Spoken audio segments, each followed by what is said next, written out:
বন্ধুরা এখন আমি আছি কলকাতা স্টেশনে, আর আজকে আমরা জার্নি করবো 13145 কলকাতা রাধিকাপুর এক্সপ্রেসে।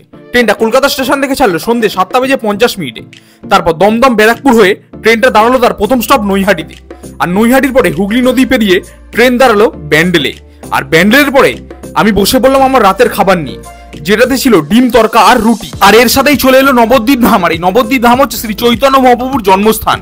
তারপরে আমাদের ট্রেন ধরলো তার প্রচন্ড গতি আর ছুটতে থাকলো 100-রও বেশি স্পিডে। তখন ঘড়িতে বেজেছিল রাত 10:35 আর আমাদের ট্রেন ঢুকছিল কাটোয়া জংশন। কিন্তু আমি পাড়ি দিলাম ঘুমের দেশে। আর আমার ঘুম ভাঙলো উত্তর দিনাজপুর জেলার জেলা সদর রায়গঞ্জে। আর এই রায়গঞ্জে তুলাইপাঞ্জি চাল সারা পৃথিবী বিখ্যাত। আর রায়গঞ্জের পরে বাঙালবাড়িতে রাধিকাপুর কাটিয়ার প্যাসেঞ্জারের সাথে ক্রসিং করে আমাদের ট্রেন পৌঁছালো কালিয়াগঞ্জে।